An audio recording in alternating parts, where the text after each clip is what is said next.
Welcome to Sharp Sharp. This is our 16th episode of this podcast with me, Rob Rose from Currency News, and Zukile Majova from Scrolla. And this, fantastically and precedent-setting, is our first actual video edition where you can see us live and in the studio. Zuks, is that a scary prospect? Doing this? That is quite scary. It is quite scary. It could be worse. We could be playing for France today, who were knocked out of the World Cup before this podcast, and we have the final on Sunday. You see, this is the thing about the French, When they start fighting among each other, then you got problems. There's something wrong in that French dressing room, I can tell you now. Because they didn't show up last night. They just didn't show up. Well, I certainly didn't show up to watch them play. I forgot about it completely and discovered this at 6 in the morning. Oh no, last night was the World Cup semi-final and I missed it. So I feel about as bad as most French people do this morning who wish they'd missed it. Well, I drove a whole day yesterday from the Eastern Cape to make sure that I get here on time to watch the game, and I did watch the game. Beautiful. Well, in today's edition, our brand new first vintage in-person edition of Sharp Sharp, we're going to talk about the institutional neglect of South Africa House in the UK. We're going to talk about Zandile Gumede and the MK party and what this means for Jacob Zuma's party potentially taking KwaZulu-Natal. And we have some other bits and thingamajigs and little things that we have to talk about to provide a holistic sense of what's happened in the political scene in the last week. Zuks, if we can perhaps start with the South Africa House story. I mean, this is something that we ran on Currency as a news story. It was essentially South Africa's embassy, I suppose, in London. It was on Trafalgar Square. It's a prime property. Property rates are through the roof there. You could, sure, 1,000 property developers would love to get it and slice it up and sell it. But the thing is, it's completely fallen into rack and ruin. It now needs a 70 million rand overhaul. Staff apparently been told to bring their own toilet paper to work. And it seems like, this should have been pride of place in our foreign policy, but it seems to be falling apart. And I suppose the issue is, what does it say about, firstly, our foreign policy, how intact it is, and I suppose our neglect of institutions? I mean, does this shine the light quite unflatteringly on those? Yeah, priorities, Rob. I mean, that's supposed to be one of our most important embassies. I mean, you're looking at London, you're looking at China, you're looking at America. Those are no question the most important markets for us. To hear such a bad story about the embassy in London is just unfortunate, really.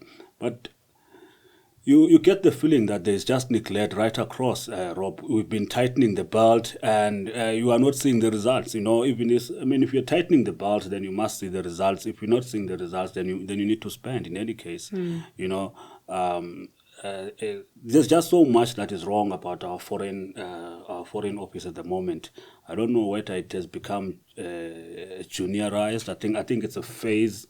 How long Lamula is going to remain Minister of Foreign Affairs? I think if you keep changing there, then you start having problems. Maybe you want consistency, you want seniority, and all of that. So I mean, this particular embassy, it supposedly it has no water, it has broken heating, it's not doing its job. But it's not just this particular embassy; it's Netherlands too, which closed down a year ago, which was supposedly going to be renovated, and a year later there's still no scaffolding up. It seems like it's all falling apart. And you mentioned Ronald Lamola, who's the Minister of Foreign Affairs, essentially international relations. I mean, he himself has quite strong political ambitions, right? I mean, he sees himself as the president in the future, right? Yeah, he's not yet that senior in the ANC. I think he's trying to present himself as senior. He's not yet that senior. Remember, he's behind the generation of Fikile Mbalula. ANC, how it works, it goes with generations. Because he was in the ANC Youth League. He was in the ANC Youth League, but way behind. And then he was not a president of the ANC Youth League as well. They tend to prioritize more the presidents, like Malusi Kigaba was president, Fikile Mbalula has been president. He was not the president, and this is not his time. I know he contested deputy president. He didn't have a chance in hell. I don't think he's got a chance next year in December conference as well. It's still not yet his time. So seniority matters, especially if you are going to be heading international relations. You need to be very senior to demand budgets. You need to be head. People like Nkosazana Dlamini Zuma had been there for a long time. Mama Naledi Pandor, quite respected, had been there for a very, very long time. That's why I'm saying that hopefully they won't change him. so that he can be respected in the diplomatic community, but also be respected within the ANC and the government, and be given some of the demands that he's going to make. At the moment, I don't think he is going to win many battles, especially budget-wise. I mean, I've spoken to him quite a lot in the last 2 years. He's quite impressive as a character. I feel like he's certainly knows how to conduct himself, handle himself in quite a senior position. But this issue around South Africa House in the UK and the debacle over the US, where we had to recall Ibrahim Rasool, and it took more than a year to appoint Rolf Meyer to the role, doesn't reflect particularly well on the minister in charge of this very important portfolio.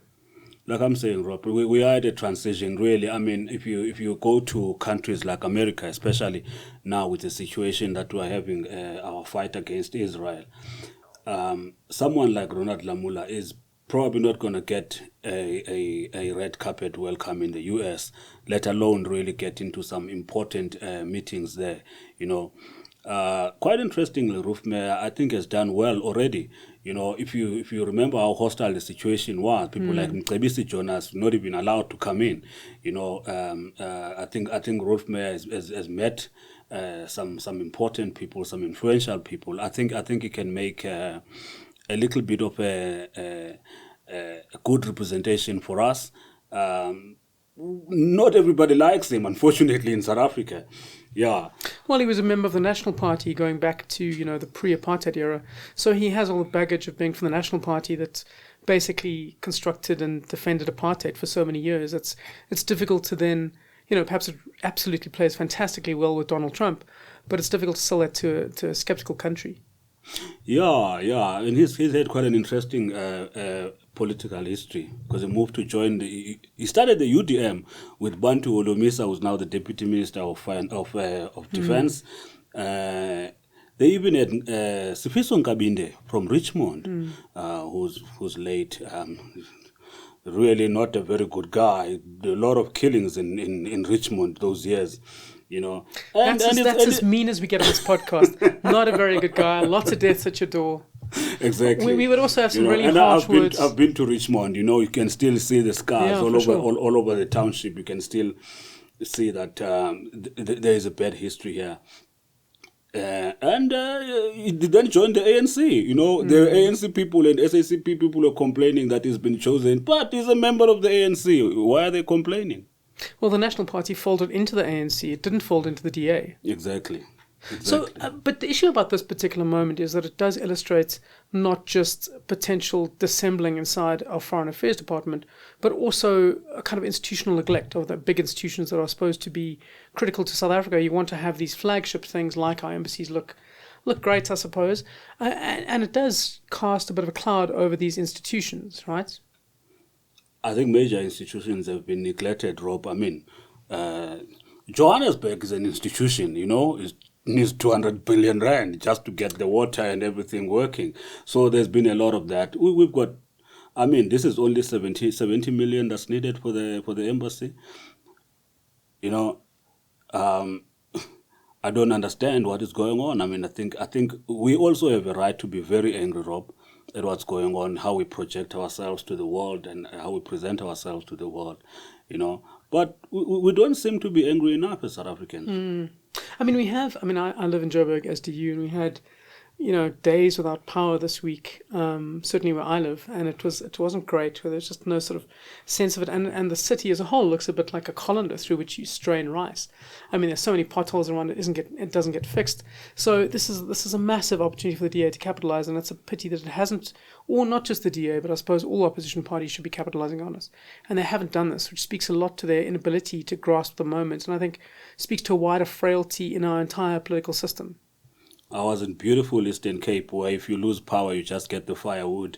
I kept checking in the group where I'm staying in Hyde Park, and people were still complaining, do you have electricity? And I was like, geez, maybe I should stay in the Eastern Cape. There's no electricity in Joburg. In Hyde Park, which is where the president lives. President Cyril Ramaphosa lives there. Yeah, that was just... unfortunate drop. But that's the situation, and that's why we have elections this year. Hopefully, we can change our city, and turn it around. Everybody, that's the thing about that's common about Joburg and Joburgers. We all want to see the city once again working. We want to see it turned around. We've got a chance. For November, it's all up to us. You talk about institutional decay and what's happening. There's a strong sense that there's no real hand at the steering wheel at the moment, that things are just progressing on their own. And I think that that's the problem. And you've seen this in not just our Foreign Affairs Department and South Africa House, but big institutions like the Public Investment Corporation this week. It essentially manages 3 trillion rand on behalf of government employees. It's the biggest asset manager of money on the whole continent. And it's in chaos. I mean, this week its acting chief investment officer was essentially given marching orders. He was retired out.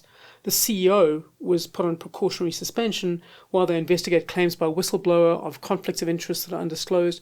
There's this sense of like some of our big institutions that are critical to not just the running of the country, but the perception the country is running well, are flailing around. Is this, in the sense that the xenophobia issue was absolutely a leadership issue, or all these issues not go back to leadership?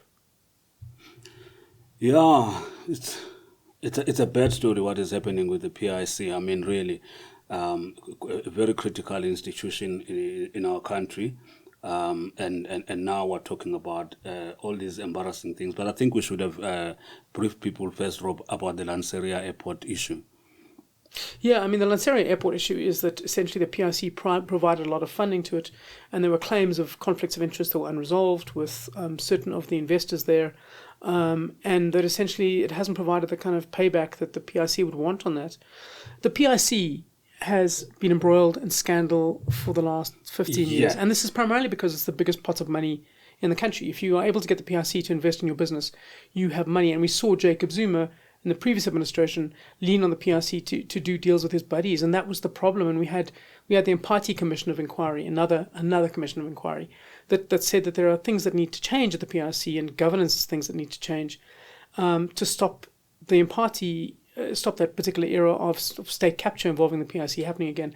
And we're here again. 2026, it feels like 2016 all over again. And the question is, this is happening under the regime of Cyril Ramaphosa, the new broom, which tells you so much about institutional issues never being addressed. Yeah, I was about to say, Rob, we probably need a Madlanga Commission for the PIC. There's just so much. First of all, there's a lot of investment that we put there. Workers' money has been put there, and the unfortunate situation is that we don't really see heads rolling, and we don't see public money being returned. There's a lot of things relating to accountability that are not going the way we expected them to go. I mean, you're talking about Cyril Ramaphosa, the new broom. We did believe it's a new broom, but is it really a new broom? Because, when he was deputy president, he was leader of government business, and he did nothing. Well, it's sort of a broom without bristles. A lot of the things happened when he was there, and he just sat there and beat his time. We hope. We kept thinking that maybe he's just buying his time so that when he's president, he can really now have the authority to make a difference. He's been president now, and for quite a long time. It's been a number of years, almost 8 years now, and it still looks like it's been 2 years in terms of the work that has been done. He hasn't acted fast enough. Yeah. So it's all new broom and no bristles in the broom. Is that what we're saying about the president? Yeah. We keep putting the context of what he inherited, how difficult the situation was coming out of state capture.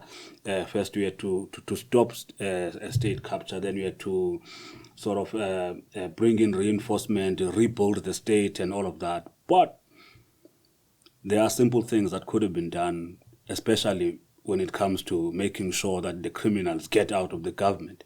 Mm-hmm. Still have corrupt people in his own executive, still protecting people who are stealing money from COVID. So from that perspective, his record is just not looking good at all. The Madlanga Commission was launched supposedly to clean up the police service.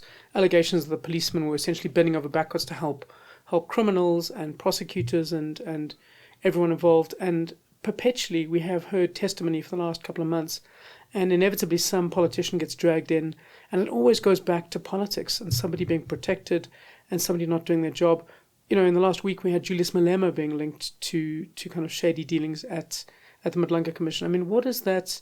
Could you perhaps just give us a brief overview of what that was and why that's important for Malema, who is in a party whose star has definitely waned? Rob, we need to get to a point where we see politicians behind bars. I think that's when things are going to change. What seems to be happening? We get officials, the small guy, getting arrested. I mean, this is the first time we're seeing that someone as high up as the commissioner of the police is currently in court. That's quite promising. But we haven't seen Senzo Mchunu, for instance, the minister who brought us into this situation. People are just thinking that he's going to lose his job or he's going to be moved from the police to another. No. He needs to be prosecuted. We need to get that culture going. You've got a situation now with Julius Malema, who is increasingly being implicated. And we're still asking question, is he going to be called to the Madlanga Commission? It should be obvious. It should be obvious. I mean, when you've got certain things to answer, it doesn't matter that you're an MP or you're a leader of a political party. It needs to come in, And obviously, it's a bad time for him to find himself in this situation, especially for the EFF. We've got elections in a few months, and people were already doubting the EFF. I don't know many people who are fans of the EFF, but you can imagine now. And it seems to all be attached to the leader. He's quite a powerful figure in that party. And then if there's so much questions around him, it's going to cost them at the ballot. I was going to ask about the EFF because, I spent a lot of time for the last election following them around to various townships, watching Julius Malema, I suppose, politic. And he's quite impressive in person. And I found that a lot of the crowds and the places he was, the people he was speaking to, they obviously went to the rallies, but yet the performance at the polls was dismal. I think 9.5% or something. It's been diminishing. It hasn't broken through to the kind of 14, 15, 16% it needs. And from nowhere, you have the MK party come and just take a lot of the vote that otherwise might have gone to Julius Malema as a rebel upstart party. What are the prospects for Julius Malema? He hasn't helped himself by booting out anyone who challenges his authority. But is there a long-term future for Julius Malema in the EFF, or is his only salvation to rejoin the ANC in some form? I wonder. He's quite close to Paul Mashatile, absolutely. And people have been wondering whether there is a leader in the ANC who can bring the EFF back. It's probably going to be Paul Mashatile. I don't know if he'll be able to do that. The EFF still has a lot of MPs in Parliament. Just under 40 MPs. So that's still a powerful party. They still see themselves as a powerful party. And remember, Rob, we're moving now into politics of coalition. There are going to be a lot of hung municipalities. In the past election, there were over 60 hung municipalities. You can expect about 100 municipalities to be hung in this election. That is, no one winning an outright, a clear majority. Now, if you're a 5% to 10% party, then you are definitely going to be the kingmaker in almost 100 municipalities. You can't say you are out of the game. You are definitely in the game. In Johannesburg, a party with 1% was able to give us 2 mayors who destroyed our city even further, thanks to the ANC. So you can imagine if you've got 10%, you definitely are going to swing the vote the other way. I suppose a lot of that does depend on whether Paul Mashatile does get in as the next ANC president. And at the moment, all the polls are suggesting that he's not really in it, that people don't like Paul Mashatile. But Julius Malema's future does look like it hinges a lot on the fate of Paul Mashatile. Would it be correct to say that? Yeah, you must remember that people that we're talking about who don't like Paul Mashatile are not going to be at the ANC conference. The ANC conference is going to be about who can open up the taps. Cyril Ramaphosa has closed the taps. That's why people are complaining about. The tightening of the belt. People are not getting the contracts that they used to get.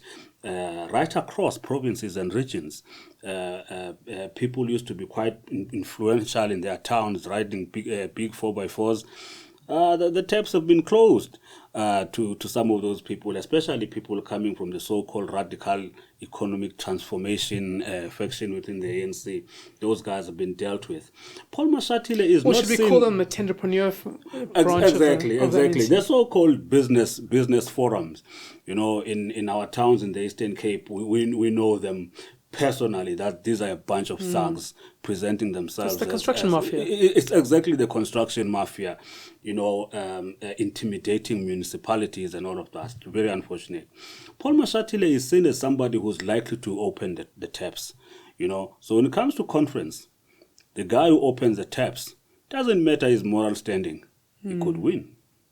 We've seen that with EFF and Julius Malema in the last week. But the DA, which is the main opposition party, has had its own troubles. It's now being accused essentially of kind of state capture 2.0 because of the fact that its initial leader, Tony Leon, started up Resolve Communications, a communications company, and the allegation is that he lent on several of the DA ministers to then essentially help his clients out. I mean, I think that is too much of a stretch, to be honest. I haven't seen any corruption yet. It doesn't mean there wasn't any, but I haven't seen the actual link between any meetings held between, say, any of the DA ministers and actions that have happened. So I think you'd need to have that consequential link to say, Tony Leon asked for a meeting and this happened as a result of it. But certainly it does indicate that this is very unhelpful for the DA at a moment when it's still selling itself as the clean governance party. Look, the DA has lost around 200,000 voters in Joburg. You still need those back. You need to attract those back. And a lot of them are going to be black middle-class voters. The DA, while increasingly a number of black people like it, is still a foreign animal to us. We like to see, we want to see Joburg looking like Cape Town. We want to see our towns working like Cape Town. That's why we are sort of thinking about voting for the DA. When you start showing shenanigans like the ANC within the DA, we start looking, what is going on here? So that's the unfortunate situation. And unfortunately, we're talking about a lot of numbers here, Rob. We're talking big numbers here. Close to 4 million people left the ANC in the past election, and how many joined the DA? Around 3 million went to the MK party. Over 3 million, So that tells you there's a lot of work that the DA must do in perception, how it is seen, its claim of clean governance, how it runs its own affairs is going to be very, very important. A lot of graduates want to see an institution that is run professionally, even if it's white, but if it's run professionally and consistently, people can take a chance with it. And the DA's success is going to rely on black people, black voters, taking a chance at the DA. This is not looking good, Rob. But equally, I would imagine my assessment at the moment is that it's not really going to hurt the DA quite yet. I feel like if the scandal continues to linger for another couple of weeks, or if there is evidence linking it to actual wrongdoing, then the game changes, right? I mean, at the moment, would you agree that the DA is not going to take a long-term hit in the elections because of these allegations? No one really thinks, no one even believes that there was corruption here, Rob. This is probably a Joburg North suburbs type of scandal. On the ground, not really. And also in terms of the candidate that the DA has presented. You mean guys around the briar going, you'll never guess what Tony Leon did last week. Yes. Tony Leon got me my lawnmower. That acts amazing. But if you're looking on the ground in the townships, Helen Zille is well known. She is there. And she is responding to just about every question that people are asking. She's not running away. She's right there at the coalface. Where the problems are, where the sewage leaks are, where the stink is, where the potholes are, she's there. And people have known her for at least 40 years or more. They know her track record. They've seen her working. They've seen her turning around a major city, a major important city that ANC Mayor Noma India was driving it to the grave. And Helen Zille saved it. So this is somebody that we know a lot about. I don't think a lot of what's happening in the DA, especially now that she's getting out of the main governance of the DA and she's just standing alone as Helen Zille with a track record, I think people will forgive her. I think people will vote for her. The thing is, people have, I suppose, a higher bar for governance from the DA partly because the DA talks perpetually about governance and why it's the clean governance party. Yeah. But if we move to another story, let's move to the MK party, Jacob Zuma's party. There is no expectation of clean governance. I mean, what they have ritualistically done since they started is hire the bandits, the crooks, the people booted out of the ANC, and this is what they've done. And this week they did that again, right? Absolutely. It's quite interesting. Well, it's a coalition of the wounded, those who are wounded from the ANC, those who are being coalition investigated. Of the wounded and the pickpockets. It's the Pulukwane pirate ship back again in power. Yeah. Look, there's a very real situation happening in KZN. A lot of what you see happening in KZN, which unfortunately sort of moves to other provinces, whether it's the anti-immigration protest, whether it was the looting, it all seems to originate from KZN, and all of it is a fallout of different factions within the ANC.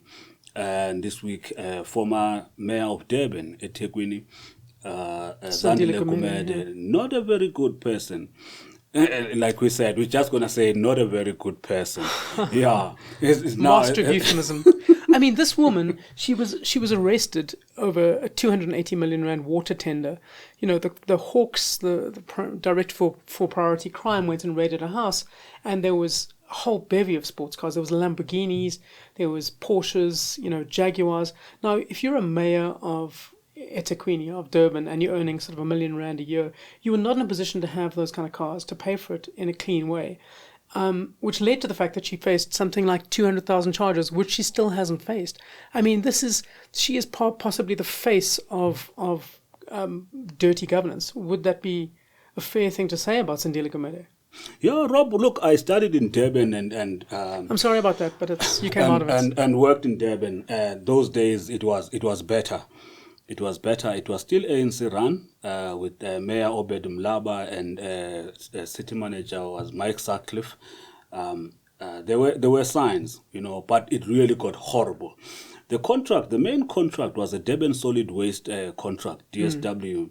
They broke out, so you've got this very efficient company that is owned by the city, and they break it down to get more contracts about waste management, etc., in the township, etc. Suddenly, you've got close to 100 people who've got these contracts running around in bakkies. If your bins were being collected twice a week, suddenly they're being collected once a week. So now you've got a lot of rot at your gate. You've got rats at your gate. You've got all sorts of things happening, rubbish piling up, and in everyone's gate, in the entire street, etc. It really builds up, Rob. It becomes bad. So it became very clear that there's something wrong with this contract. When it's being investigated, a lot of people who are known in the townships as ANC members, ANC backers, ANC volunteers got those contracts, and Zandile Gumede was behind it. Now, you might disagree, but like I said, within the party, people know that people like Zandile Gumede tend to open the taps, and this was another example of opening the taps in an illegal way. But the taps were open, and people did come in and get a piece of a pie of the municipal contract. A specific group of people, and that's within the party. So you can understand why the MK party would want her there. Yeah. But the public doesn't necessarily want their tax money being wasted like that. We're talking politics here, Rob. We're not talking the public. South African politics is changing, Rob. People care less about the people. If you're looking at the deals that are going to be struck now in coalition government, not much of it is about the people. Look at what has happened in Ekurhuleni. The chopping and changing that has been happening there. The chopping and changing in Johannesburg. That's not about the interest of the people. Those are the political parties cutting their own pie. They don't care. We are in this mess largely because no one is concerned about the people. So you can expect that in eThekwini, MK party is going to go for a candidate that's likely to win over the ANC. And Zandile Gumede, she's a fighter. I can actually now tell you for free, MK party will win eThekwini. But so you think Zandile Gumede is popular in the public? Do you think it'll actually attract the votes in November? Because, like you say, if the public doesn't matter, then it certainly does matter when it comes time for elections. So November, there's going to be an election. Surely her candidacy, the fact that the MK party put up somebody who has 200,000 criminal charges against her, or whatever it is, should matter. The MK party itself is founded by somebody who at some point faced around 700 charges, has been running away from the law for the past 20 years, Jacob Zuma, and if you look at the manifesto, it's an anti-constitution party, Now, Zandile Gumede is small fry when you compare to the leader. They even had an impeached Western Cape judge president, as deputy president.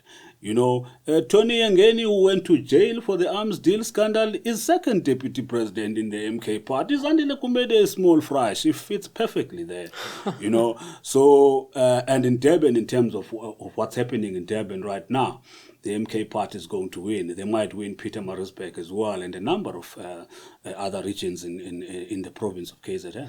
KZN has bizarre and inexplicable politics, and the king is vitally important in KZN in terms of what happens there. The king has been front and center of the discussions over immigration in the last couple of weeks, right? I mean, in the last week, did he not meet the Zimbabwe president, Emmerson Mnangagwa, too? Yeah. First of all, Rob, let me tell you, KZN has had enough of the ANC. I think they're down to 17% now. They are probably. But is your solution to take a chance on Zandile Gumede? To think even they're taking a chance in the MK party. Right now we don't know who the ANC mayors are going to be, but people are going to vote, and it's always been like that every year for the past 30 years. People take a chance on the ANC, and the ANC will give you someone like Dada Morero, and there's not much you can do about it. So the MK party will give you a Zandile Gumede, and what else can you do? Now. Yeah, the power of the king in KZN, especially this king, is young, educated king, modern king. People like him very much, and people sympathize with how he lost his parents.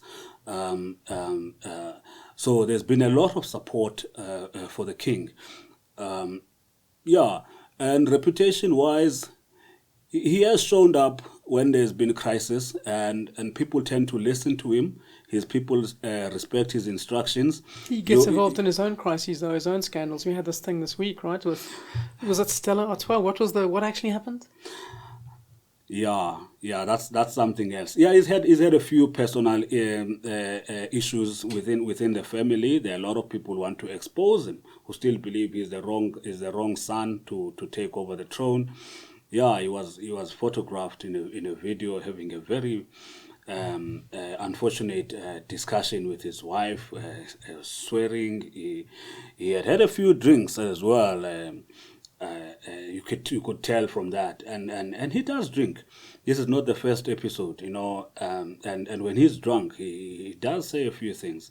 Unfortunately, insulted the Shembe Church.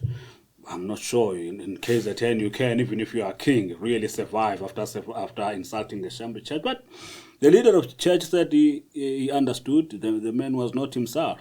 He had a few drinks. Yeah. But look, Rob. Is that an excuse? It's not an excuse for you or me. It should never be an excuse for anyone in any position of moral authority. Yeah, it was very bad, Rob. I mean, look, we are married people. It's rare that one would talk like that to one's wife, and if there was such a recording within the family, for it to be leaked, it says a lot about what's happening within the family inside. He needs to be very good at managing his affairs, is managing his family. And I think, like, if you are going for polygamy, it's tembu. It's not an easy to manage. I haven't been there. I don't want to go there, So, but you can see from people who have had this polygamous relationship, 3 or 4 wives, it's not easy to manage.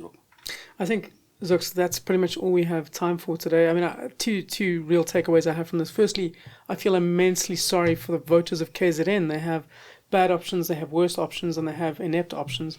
I mean, what does it leave you with? And secondly, stay off Stella Artois, the Belgian fighting juice of KZN. Is that? I mean, we're going to stay off it for possibly an hour or two after the show, right? It's become very popular in KZN. I saw a butchery in Durban. It's got your nice steak, boerewors, and a beer, all packaged in one for the weekend braai. It's becoming very popular. Bayete has made it quite popular. Well, that's all from us today. Remember to go out and stock up on your Belgian fighting juice for the weekend, and see you again next week. Shop.